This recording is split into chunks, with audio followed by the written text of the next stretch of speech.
समुद्र मंथन का अद्भुत इतिहास। क्या आपने कभी सोचा है कि अमृत कैसे आया? वो दिव्य अमृत जिससे देवता अमर बने। और क्या आप जानते हैं कि जब समुद्र मंथन हुआ था तो उससे पहले कालकूट विष निकला था जो संपूर्ण ब्रह्मांड को भस्म कर सकता था। आज हम आपको लेकर चल रहे हैं उस रहस्यमयी कालखंड में जहां देव और दानव पहली बार एक साथ आए थे, जहां भगवान विष्णु ने रचा था ऐसा अद्भुत लीला जाल कि सारा ब्रह्मांड थम गया था।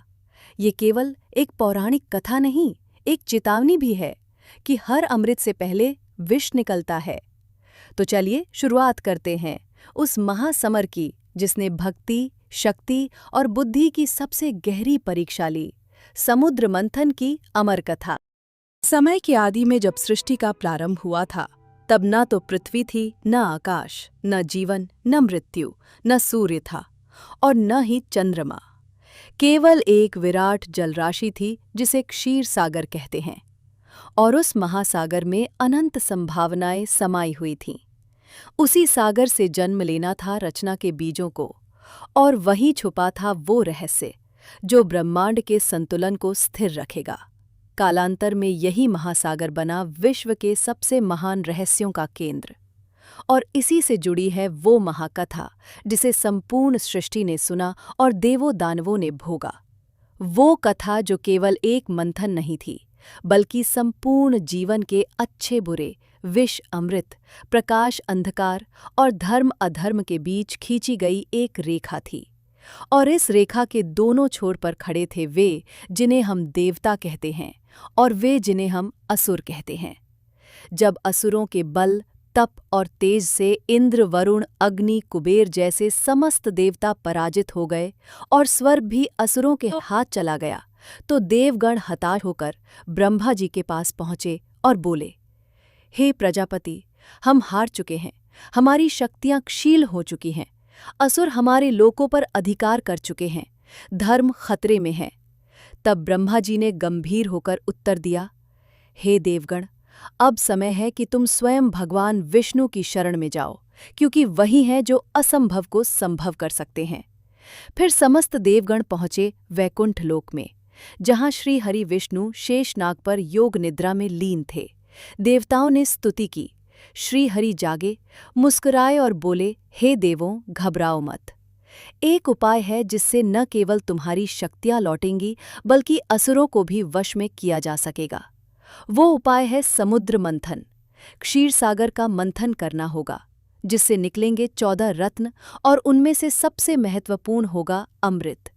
वही अमृत पाकर तुम अमर हो जाओगे और कोई असुर तुम्हें हरा नहीं सकेगा। परंतु ये कार्य अकेले नहीं होगा, तुम्हें असुरों को भी साथ लेना होगा। उन्हें ये कहकर राजी करना होगा कि अमृत में उनका भी हिस्सा होगा। तब देवताओं ने वैसा ही किया। वे असुरों के पास गए और उन्हें समुद्र मंथन का प्रस्ताव दिया। असुरों के गुरु शुक्राचार्य ने ये सुनते ही ये योजना मान ली, क्योंकि वे जानते थे कि अमृत उन्हें अमरता देगा और वे सृष्टि में सर्वोच्च बनेंगे।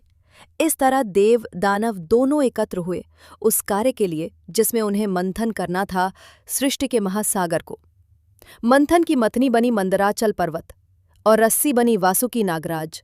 जब मंदराचल को समुद्र में डाला गया तो वो डूबने लगा।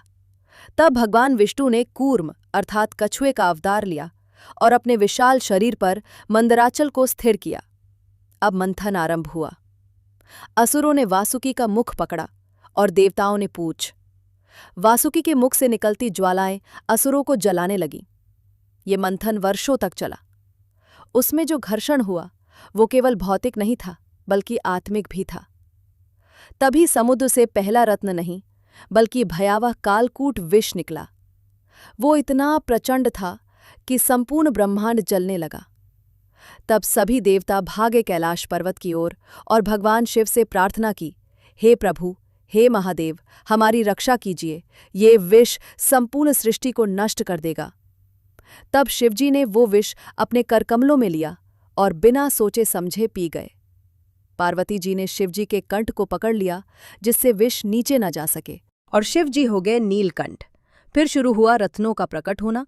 एक एक करके 14 रत्न निकले। कामधेनु, ऐरावत, उच्चश्रवा, कौस्तुभमणि, कल्पवृक्ष, अप्सराएं, पारिजात, चंद्रमा, धन्वंतरी, वैद्य और अंत में निकला अमृत। जब अमृत कलश निकला तो युद्ध छिड़ गया। असुरों ने बलपूर्वक कलश छीन लिया। देवता भयभीत हो गए। तब श्रीहरि ने मोहिनी रूप धारण किया। वो ऐसी दिव्य सुंदरी थीं कि असुर सम्मोहित हो गए। मोहिनी ने कहा कि अमृत को मैं स्वयं बांटूंगी, पर शर्त यह है कि कोई विरोध नहीं करेगा। असुर मान गए। मोहिनी ने चतुराई से पहले देवताओं को अमृत पिलाया। तभी राहु नामक असुर ने देवताओं की पंक्ति में छुपकर अमृत पी लिया। पर सूर्य और चंद्र ने उसे पहचान लिया। भगवान विष्णु ने सुदर्शन चक्र से राहु का सिर काट दिया, पर तब तक वो अमृत पी चुका था। उसका सिर अमर हो गया और राहु बना। उसका धड़ केतु बना। तभी से राहु केतु सूर्य और चंद्र को ग्रसते हैं, जिसे हम ग्रहण कहते हैं। जब सभी देवताओं ने अमृत पी लिया, उनकी शक्तियां लौट आईं। असुरों को पराजित किया गया और पुनः स्वर्ग की सत्ता स्थापित हुई। समुद्र मंथन केवल एक कथा नहीं है, ये जीवन की प्रतीकात्मक यात्रा है।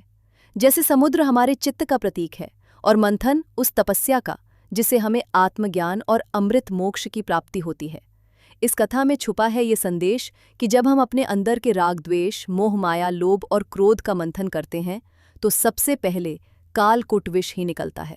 वो दुख, पीड़ा और भ्रम होते हैं, पर यदि हम शिवजी की तरह उसे धारण कर जाएं, संयम रखें, तो अंत में अमृत प्राप्त होता है, जो है आत्मशांति, सत्य, भक्ति और मुक्ति। ये कथा हमें ये भी सिखाती है कि ईश्वर की लीला केवल बाह्य नहीं, अंतर यात्रा की राह भी है, जहाँ हर मंथन एक चेतना की परीक्षा है और हर रत्न हमारे भीतर छुपे दिव्य गुणों का प्रतीक है। इसलिए जब भी जीवन में कठिनाइयाँ आए, जब भी विष सामने आए, तो डरिए मत, स्मरण कीजिए भगवान शिव का और विश्वास रखिए श्री हरि विष्णु की योजना पर। क्योंकि जब सच्ची भक्ति और समर्पण से कार्य होता है तो अमृत की प्राप्ति निश्चित है। समुद्र मंथन की ये कथा केवल पौराणिक नहीं, ये आज भी जीवंत है, हमारे अंतर्मन के हर कण में, हर प्रयास में, हर आत्ममंथन में। तो देखा आपने, समुद्र मंथन की ये कथा हमें सिर्फ अमृत या रत्नों के बारे में नहीं सिखाती, बल्कि ये सिखाती है कि जीवन का असली अमृत तभी मिलता है जब हम अपने भीतर का मंथन करें, विष को सहें और ईश्वर में आस्था बनाए रखें।